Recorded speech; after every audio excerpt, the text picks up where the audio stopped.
Reincarnation ng businesswoman sa school. Kabanata 101. Natapos din ni Guning ang mga papel sa loob ng kalahating oras, nang walang anumang pahiwatig ng pagdaraya. Alam ni Guning na mahirap para sa isang taong nakakaalam na siya ay naging masama sa pag-aaral na tanggapin ang kanyang pagbabago, ngunit ang tunay na asol ay hindi kailanman mabahiran. Ngayon ay hindi na siya natatakot na harapin ang kanyang mga kaklase at guro. Pagkatapos ng mga pagsusulit sa hapon, diretsong umalis si Guning. 4 PM pa lang. Ang takdang oras ay 6 PM sa Yuyi Restaurant sa Yuyi Road. Tumagal ng humigit kumulang 20 minuto ang paglalakad mula sa Fenghua Luxury Mansion hanggang sa Yuyi Restaurant. Kaya binalak ni Guman at ng iba pa na umalis sa kanilang mga bahay ng alas 5 ng hapon. Kaya naunang umuwi si Guning. Hindi siya tumakbo sa pagkakataong ito, ngunit sumakay na lang ng taxi. Sa loob ng 20 minuto, nakabalik na siya sa Fenghua Luxury Mansion. Sinabi ni Guning sa kanyang pamilya na mayroon siyang buwanang pagsusulit ngayon, kaya nagulat lahat si Guman at ang iba pa na napakaaga siyang nakauwi. Bakit ang aga mo umuwi? Tanong ni Guman. Natapos ko ang mga pagsusulit, kaya bumalik ako, sagot ni Guning. Dahil ba hindi mo alam ang mga sagot? Ayos lang.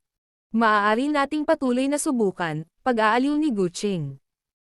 Hindi nila sinisi si Guning sa kanyang pagganap, ngunit palaging hinihikayat siya, dahil alam nilang lahat na hindi lahat ng bata ay ipinanganak na akademiko. Hindi na nagpaliwanag pa si Guning. Ang mga resulta ay magiging pinakamahusay na patunay. Makalipas ang ilang sandali, nakauwi na rin si Jiang Xinyo. 2 lang ang klase niya sa hapon, at umalis siya sa kanyang paaralan ng 4:05 PM. Nakauwi siya ng 4:30 PM. Handa nang umalis ang lahat noong 5 ng hapon, ngunit pinigilan silang lahat ni Guning. Sabi niya, bakit tayo pupunta doon ng maaga? Palagi kaming nauuna sa pagkain ng pamilya kaysa sa kanila. At palagi silang late. Sa tingin ko, ayos lang kung darating tayo sa tamang oras. Mga ad ng Pub Future. Well, naramdaman ni Guman na hindi ito nararapat. Sa tingin ko tama si Ningning. Bakit tayo dapat pumunta doon ng maaga at maghintay para sa kanila sa bawat oras? Agad namang sumang-ayon si Guching.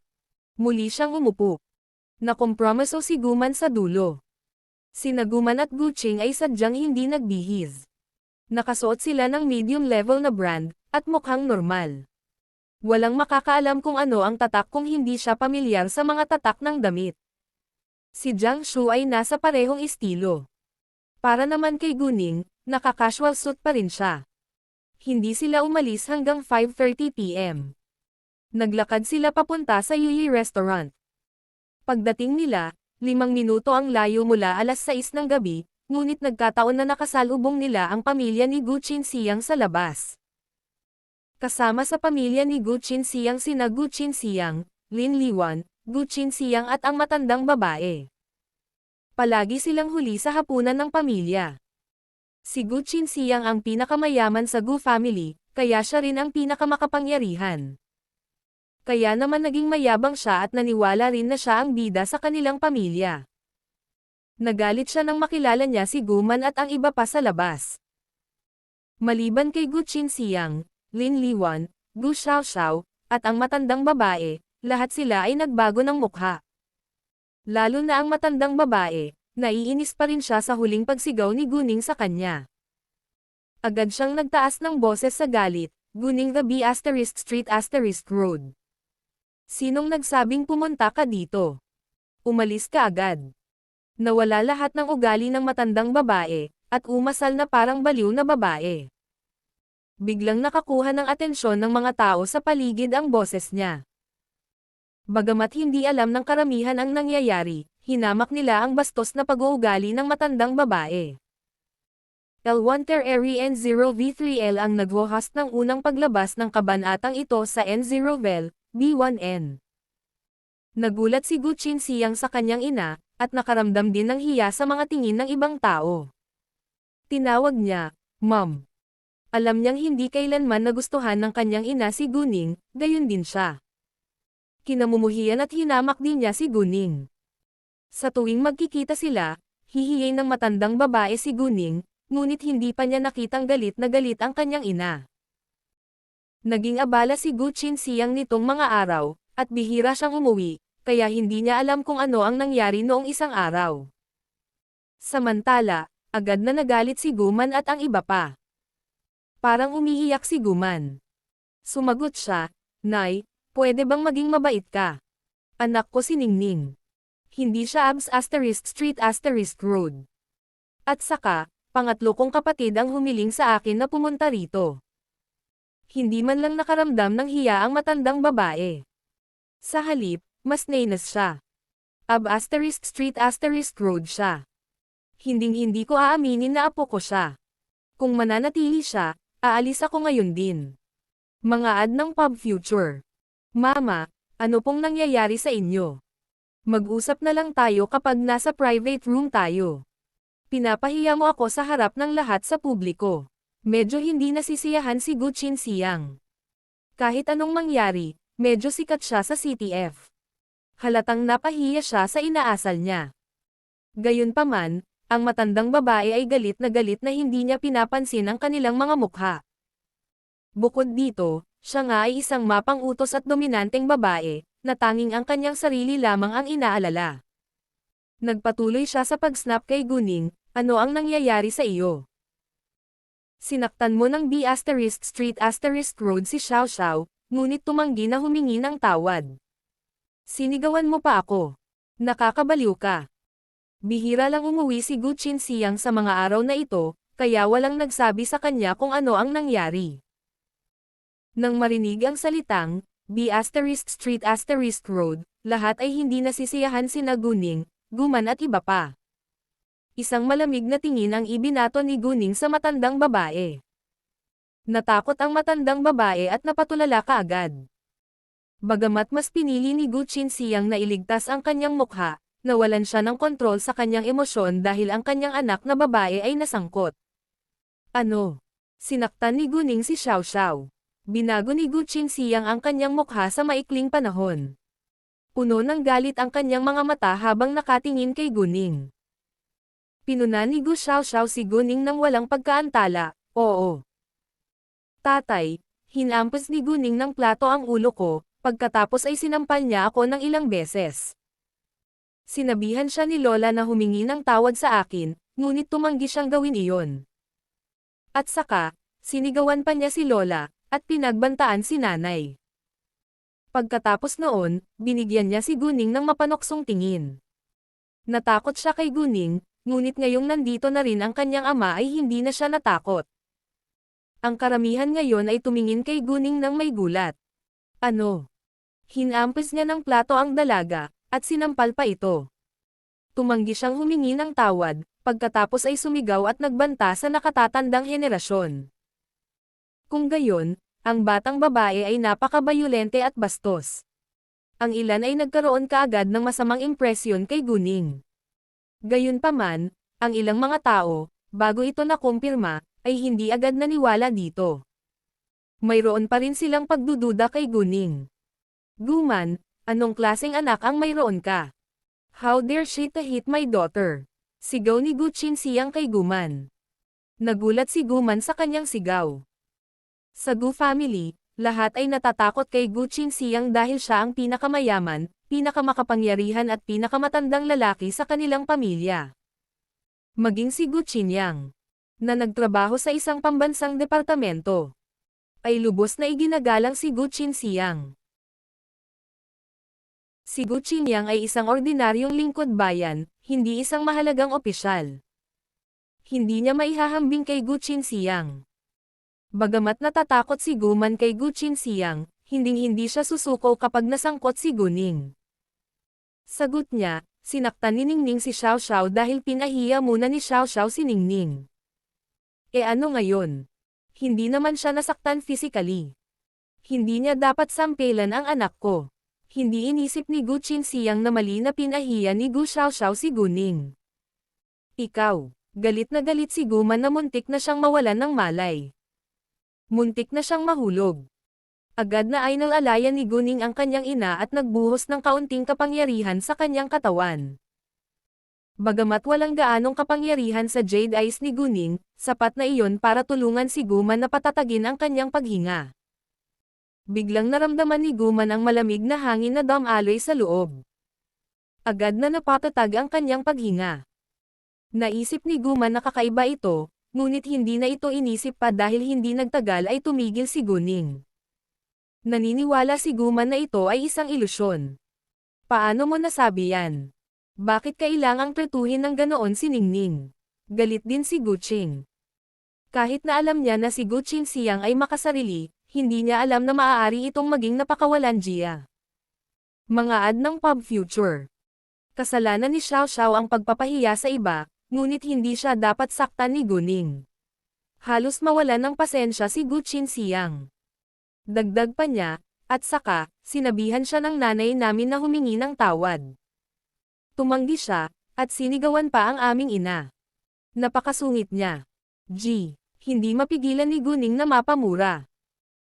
Tinitigan niya si Guqing siyang at malamig na sinabi, kung ganoon, maaari kitang tawaging Ab *Street *Road at tawagin ang iyong ina na isang walang hiyang B***, at wala ka ring magagawa tungkol dito. How dare you? Nang marinig iyon, galit na galit si Guqing siyang.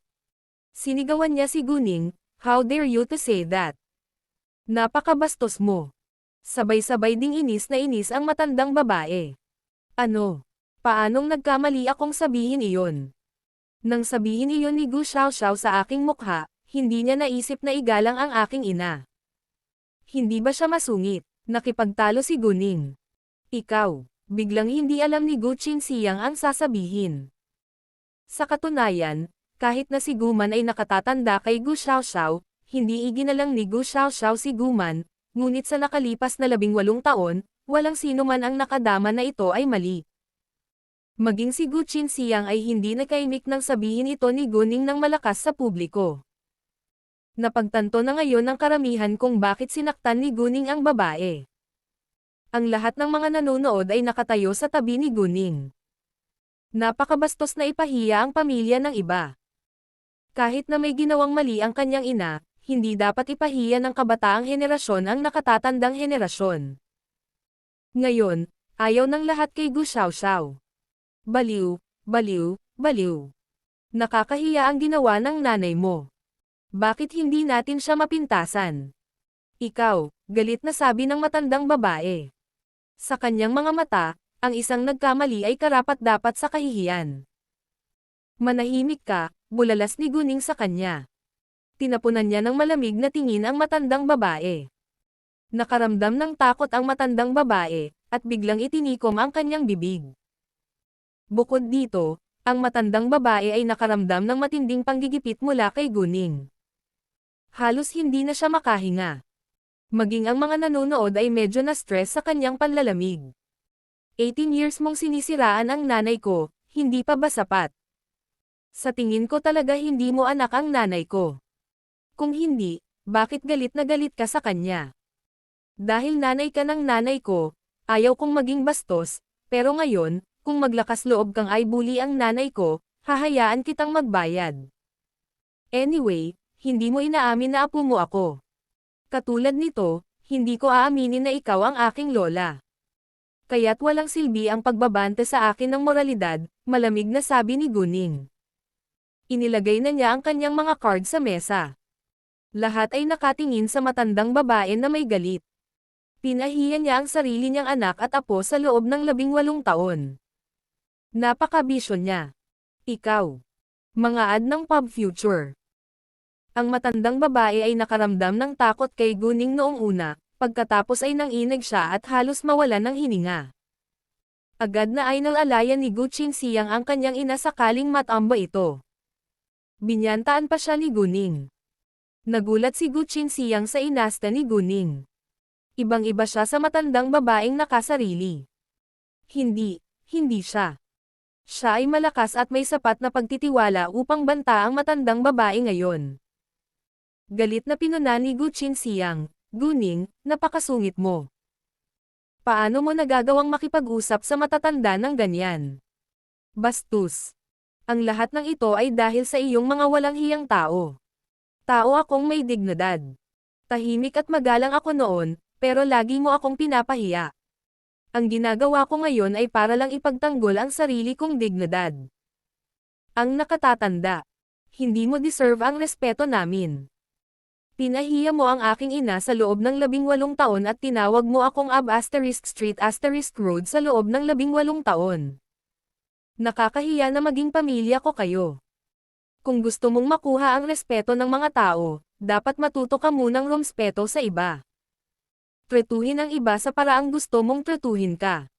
Simula ngayon, hindi ko natitiisin ang mga panlalait mo. Sinabi ni Guning na may matinding puot.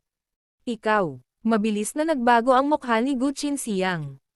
Dahil sa sinabi ni Guning, nakonsensya siya at inis sa parehong oras. Hindi niya maitatanggi na makatwiran ang mga salita ni Guning, ngunit nakaramdam din siya ng hiya. Maayos na nailagay.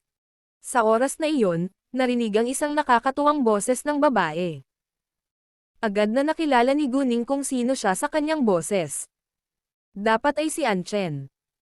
Nang makita si Anchen, napagtanto ni Guning na nakalimutan niyang ibalik sa kanya ang admission fee.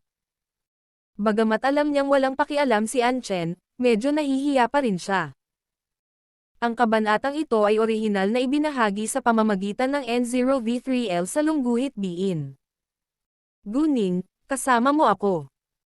Huwag manatiling duwag, ngunit panindigan mo ang iyong sarili. Sinuportahan ni Anchen si Guning. Lampas sa kanyang imahinasyon na si Guning ay may napakakomplikado at nakakatakot na background ng pamilya. Nakaramdam ng inis si Anchen para kay Guning dahil naniniwala siya na magkaibigan sila. Anchen, nagkataon lang. Sabi ni Guning. Dr. An, magalang na bati ni Guman at ng iba pa sa kanya. Ito ang isyo ng pamilya namin. Mangyaring iwasan ito, Miss. Lalong nairita si Gu Qinsiyang nang makitang isang tagalabas ang hamarang sa kanila. Well, sa tingin ko hindi inaamin ni Guning na bahagi siya ng pamilya mo, di ba? So how come it is a family issue? At saka, si Guning ang kausap ko, hindi ikaw. Wala itong kinalaman sa pamilya mo, sagot ni Anchen. C103. Ikaw. Muling natahimik si Gu Qinsiyang. Gayunpaman, bago pa siya makapagsalita ng isa pang boses ang hamarang sa kanya. Chen, anong ginagawa mo? Isang kaakit-akit na boses ng lalaki ang tumunog. Tapos, may lumapit na matangkad at gwapong lalaki. Siya ay nasa 30 taong gulang at nakasuot ng suot na parang isang piling tao, ngunit hindi kay abangan. Ano pa bang magagawa ko? Iniinsulto ang kaibigan ko. Tinutulungan ko siya. Masungit na sabi ni Anchen, ngunit hindi ito nakatutok sa lalaki. Nang makita ang lalaki, agad nang umiti si Gu Qinsiyang sa kanyang mukha. Pambabala niya, nako, it's so nice to meet you, Executive Le. Nandito ka ba para sa hapunan? Nagkataon lang. Hayaan mo akong maging host please. Kailangang maging makapangyarihan ang lalaki para magawang mambola si Gu Qinsiyang sa kanya ng malinaw. Hindi, bago pa may buka ng lalaki ang kanyang bibig, agad siyang tinanggihan ni Anchen. Malamang naasar siya kay Gu Qinsiyang. Ikaw, gustong punahin ni Gu Qinsiyang si Anchen, ngunit nang maalala na nagtagpo ang dalawa, tinikom niya ang kanyang bibig. Mga ad ng pub future. Bagamat hindi niya alam ang relasyon sa pagitan nila, sila ay magkaibigan, o kasintahan at kasintahan, kaya hindi payag si Gu Qinsiyang na magkaroon ng masamang dugo kay Anchen bago ang lalaki. Lumingon si Gu Qinsiyang kay Le Zhenggayo, naghihintay ng kanyang sagot. Paumanhin, Chairman Gu, nandito ako kasama ang aking kaibigan ngayon. Hindi ito masyadong maginhawa, hindi direktang pagtanggi ni Le Zhenggayo. Well, nakakahiya. Hindi iginiit ni Gu Qinsiyang, hindi siya nang ahas na ipilit. Si Le Zhenggayo ay may hawak na proyekto sa pagtatayo ng hotel at sinusubukan ni Gu Qinsiyang na makuha ito. Nasa waiting list siya ngayon actually. Pipili si Le Zhenggayo ng isa sa 5 kumpanya. Ito ay isang medyo matinding kompetisyon. Sa makatuwid, hindi nang ahas si Gu Qingxiang na palarin siya. Inimbitahan kaagad ni An Chen si Guning at ang kanyang pamilya. Guning, halika at maghapunan sa amin. Nangako ka na bibilhan mo ako ng pagkain, pero naghintay ako ng napakaraming araw. Ni minsan hindi mo ako tinawagan. Halos punahin ni An Chen si Guning. Paliwanag ni Guning nang may kahihiyan, marami akong klase. Plano kong tawagan ka kapag libre ko. Hindi mahalaga kung bilhan mo ako ng pagkain o hindi, pero magkaibigan tayo. Dapat tayong magtipon kung may oras tayo. Huwag mo nang hintayin ang susunod na pagkakataon. Sabay na tayong kumain. Oh, ang ina ni Guning, tiyahin at tiyuhin, dapat kayong lahat ay sumama sa amin, sabi ni An Chen na may determinasyon. Narinig niya ang sinabi ng matandang babae. Kung mananatili si Guning, aalis na ang matandang babae ngayon din. Tsaka, nagkaroon lang sila ng away in public. Imposibleng maupo silang muli at kumain ng magkasama. Walang plano si An Chen na tulungan si Guning, ngunit talagang gusto niyang makasama siya sa pagkain. Pero, ayaw ni Guning na abalahin sina An Chen at Le Zhengguo. Alam ni An Chen kung ano ang iniisip ni Guning. Sabi niya, hindi mo kailangang mag-alala. Hindi siya tatutol. Si Le Zhengguo ang ibig niyang sabihin. Sabay tingin ni An Chen kay Le Zhengguo ng nakakaalam na tingin. Natanggap ni Le Zhengguo ang kanyang mensahe. Bagamat nagbitiw siya ng ngiti, hindi niya ito pinansin. Pagkatapos ay ibinuka niya ang kanyang bibig, Miss Gu, mangyaring kumain kasama kami. Malinaw na inimbitahan lang niya si Guning at ang kanyang pamilya, hindi ang pamilya ni Gu Qingxiang. Hindi niya alam kung ano ang nangyari, ngunit naiintindihan niya na mayroong dalawang magkaibang panig dito. Malinaw na nakatayo si An Chen sa tabi ni Guning, kaya kinailangan niyang sumang-ayon sa kanya. Mga ad ng pub future. Sige. Dahil nandito na tayo, kailangan nating kumain ng hapunan bago tayo umuwi. Nang makitang okay si Le Zhengguo sa imbitasyon ni An Chen, sumagot si Guning sa dulo. Nay, tita, tito, Shinyo, kumain tayo kasama si Dr. An. Sabi ni Guning sa kanyang pamilya. Bagamat ayaw ni Guman at ng iba pa na makaabala sa ibang tao, tinanggap ni Guning, kaya pumayag din sila. Si Gu Qingxiang, gayunpaman, ay lubos na inis na si Le Zhengguo ay handa na kumain kasama si Guning at ang kanyang pamilya, habang siya ay tinanggihan. Galit na galit siya ngayon kay An Chen. Gayunpaman, hindi siya naglakas loob na magsalita ng isa pang salita.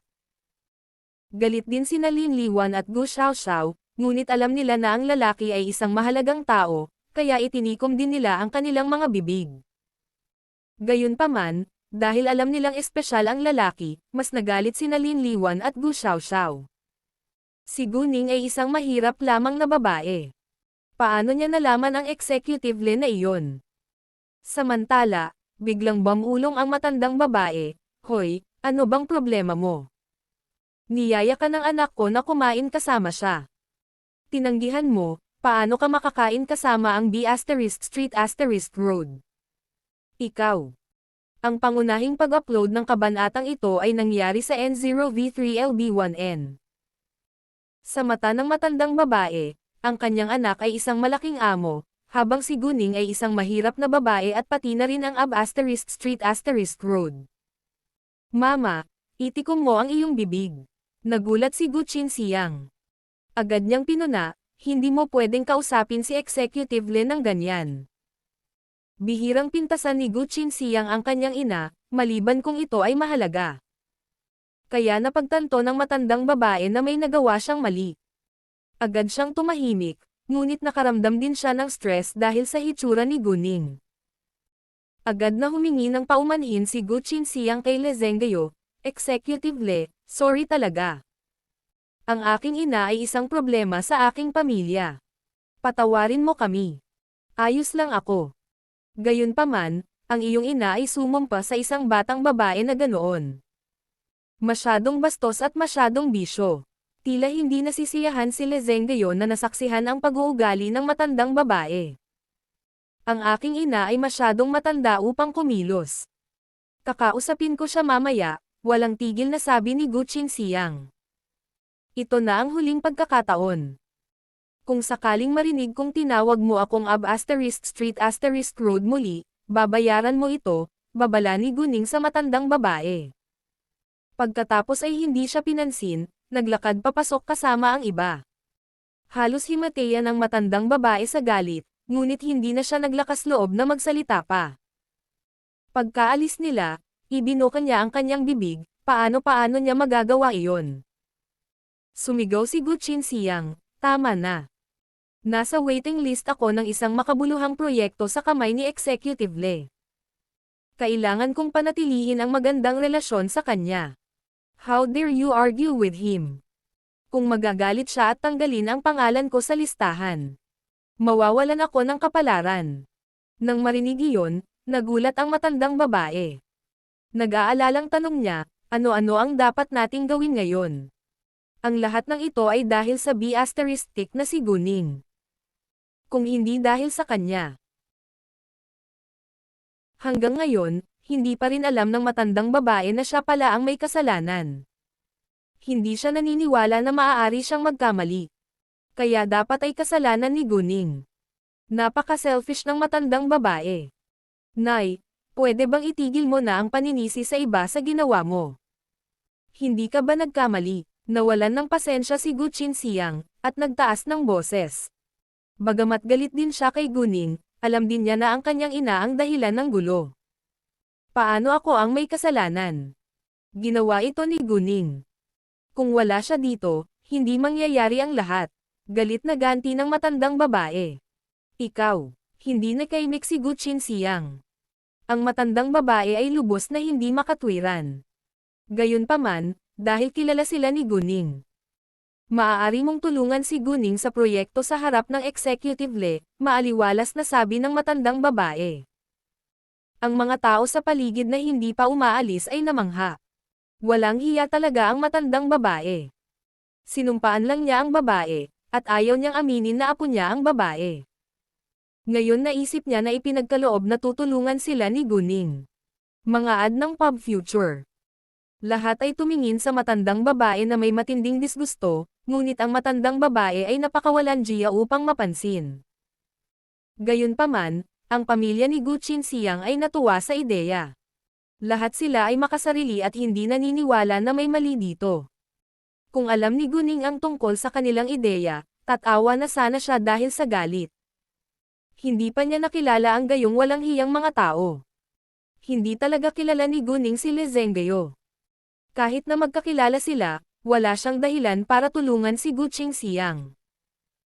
Napakabait na sa kanya na hindi ay patanggal kay Le Zhengguo ang pangalan ni Gu Qinxiang sa waiting list.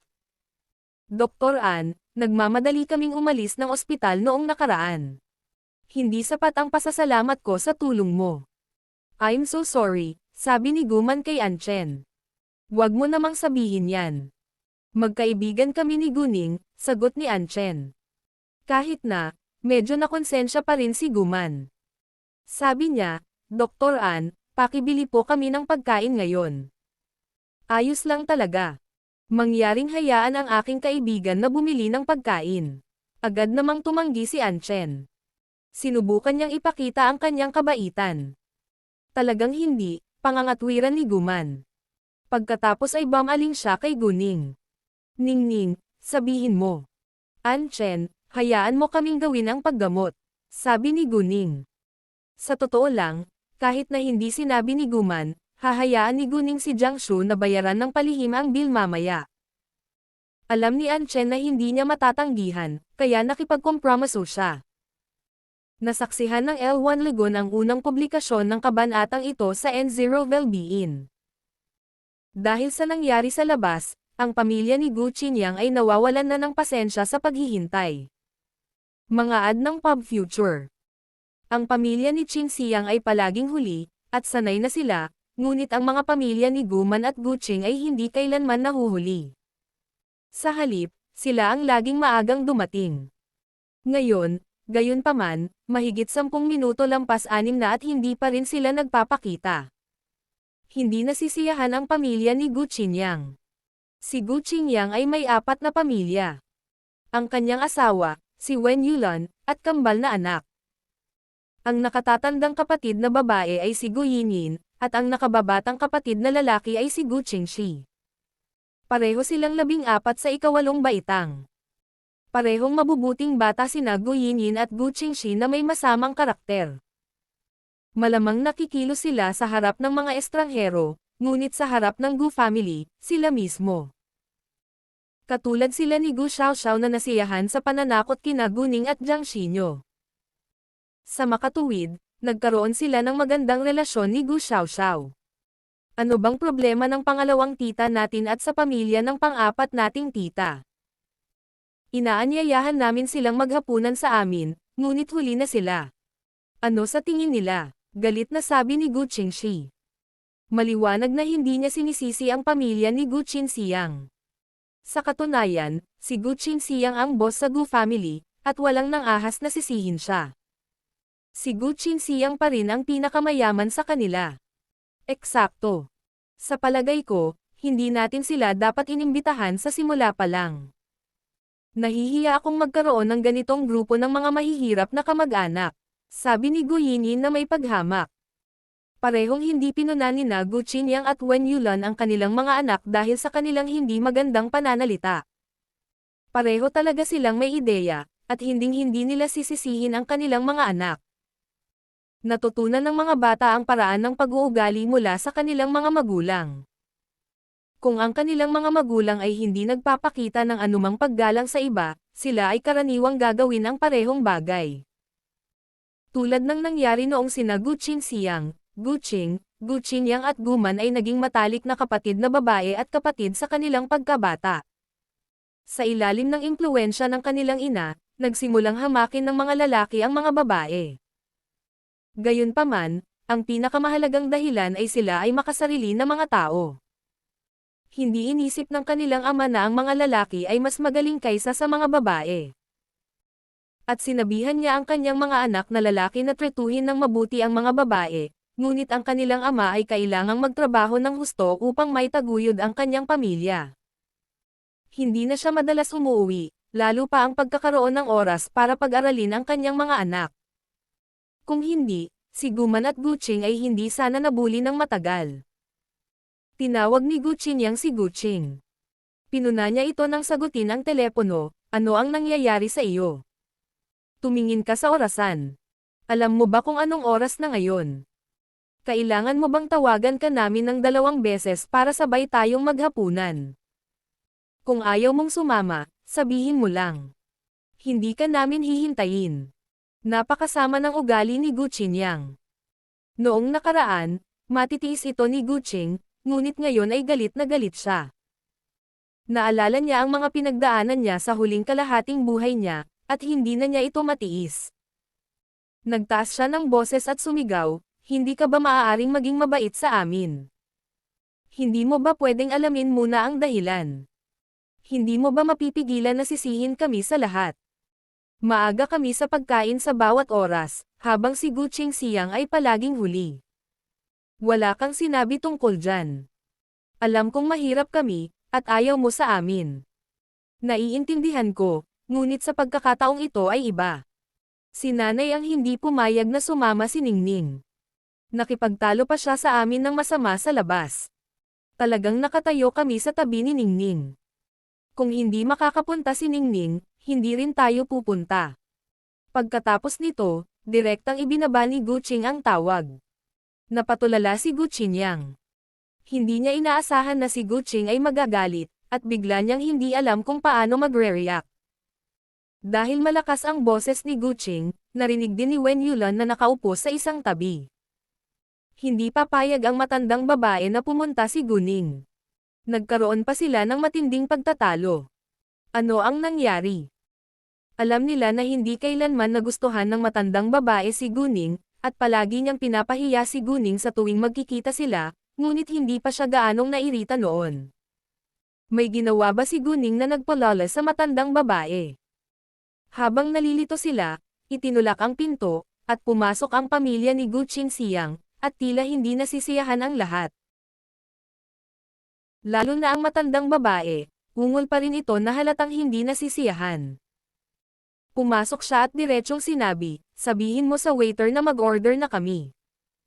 Ang mga pamilya ni Guman at Guching ay hindi darating. Parang si Guman at ang pamilya ni Guching ang dapat sisihin. Anong nangyari? Tanong ni Guchinyang. Agad na sinabi sa kanya ng matandang babae ang lahat, kasama ang nangyari sa pagitan ni Guning at Gu Xiaoxiao. Malinaw na hindi niya sinabi ang lahat ng totoo, ngunit inatake si Guning sa lahat ng oras. Ano? Sinampal ni Guning si Xiaoxiao. Nagulat lahat ang pamilya ni Gu Qinyang sa pagbabago ni Guning. Napakahirap para sa kanila na paniwalaan ito. Si Guning ay palaging kumikilos tulad ng isang manok at hindi kailanman ng ahas na itaas ang kanyang boses sa kanilang mga mata. Paano naging posible na nataman niya si Xiaoxiao? Bagamat naniniwala rin sila na si Gu Xiaoxiao at ang matandang babae ang may kasalanan na tawagin si Guning na bastard, naisip nila na si Guning ang gumawa ng pinakamasamang bagay. Pagkatapos noon, sinabi sa kanila ng matandang babae na plano niyang kunin si Guning para tulungan si Gu Qinyang sa proyekto. Ang kanyang walang hiyang kumpiyansa ay namangha kay Gu Qinyang at sa kanyang asawa. Maging sila ay nakaramdam ng hiya sa inasal ng matandang babae. Baliw na baliw ang matandang babae. Bagamat hinamak din ni Gu Qinyang at ng kanyang asawa sina Guman at Guning. Hindi sila handang humingi ng tulong sa kanila matapos silang magkaroon ng matinding away sa kanila, ngunit wala itong kinalaman sa kanila. Ayaw din nilang makisali, kaya nag-focus sila sa pag-order pagkatapos. Ads by Pub Future. Kasabay nito, si Guning at ang kanyang mga kaibigan ay nag-order din ng mga pinggan. Guning, weekend na bukas. Sabay tayong mamili, sabi ni Anchen. Aalis ako bukas papuntang CTG, sorry, sagot ni Guning. Habang papunta rito, sinabi na ni Guning kay Guman na pupunta siya sa CTG, at dadalo siya sa birthday party ng isang kaklase mamaya. Si Guning ay ganap na ngayong nakapagpa siya ng mag-isa. Si Guman at ang iba ay walang dahilan para hindi sumang-ayon.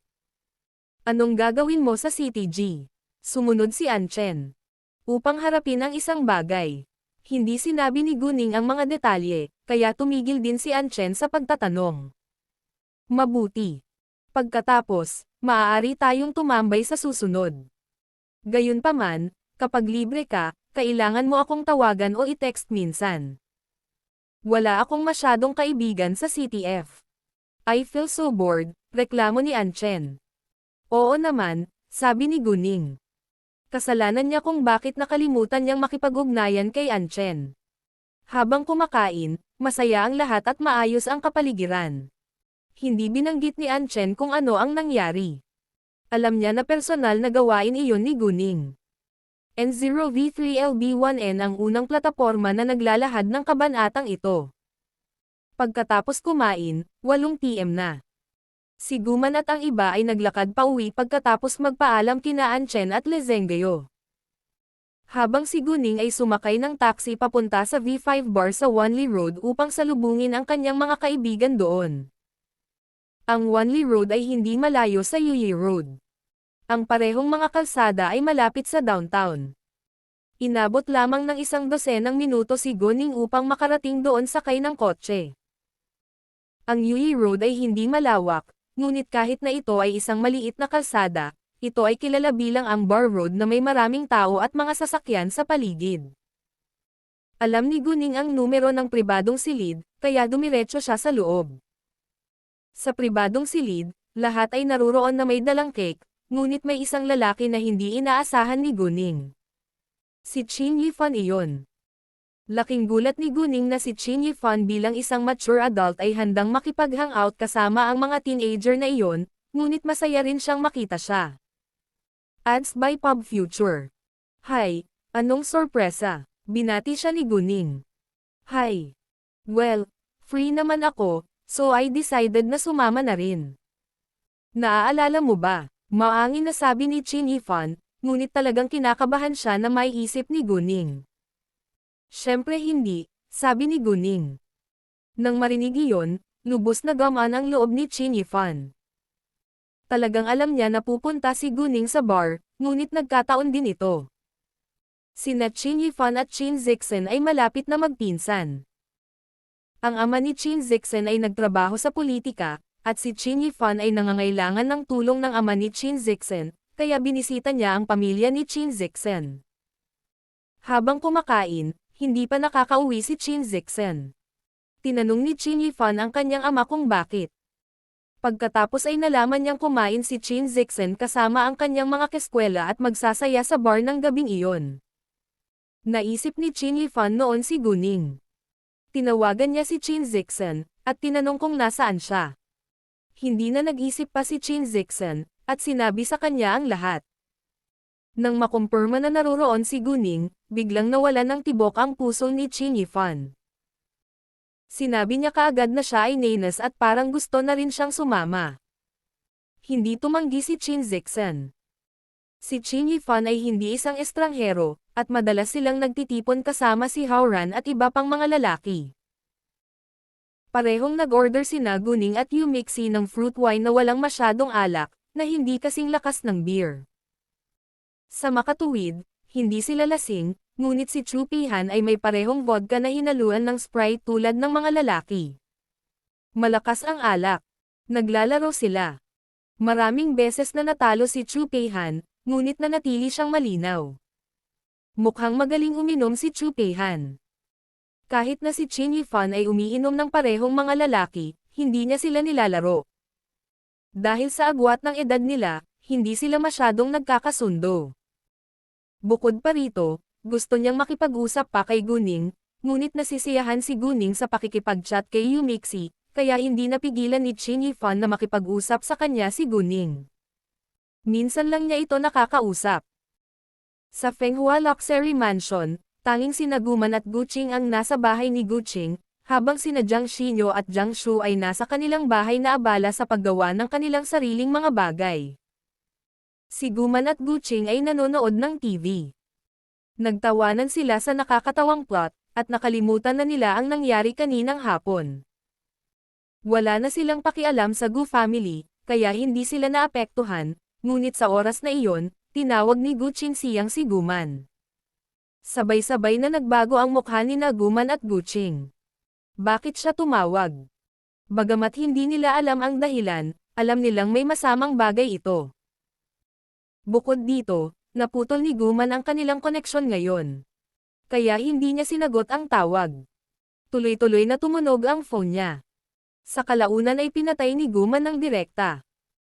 Sa lugar ni Guqing Siyang, ang pamilya ay nakaupo lahat sa sala na may hindi magandang mukha, dahil hindi sinasagot ni Guman ang telepono.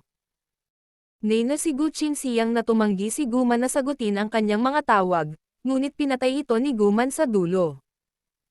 Galit na galit si Guqing Siyang kaya inihagis niya ang telepono sa sofa. Hindi niya sasagutin ang telepono. Napakunot ng noo ang matandang babae, at inis na sabi. Pinatay niya ang telepono. Nagtaas ng boses si Guqing Siyang.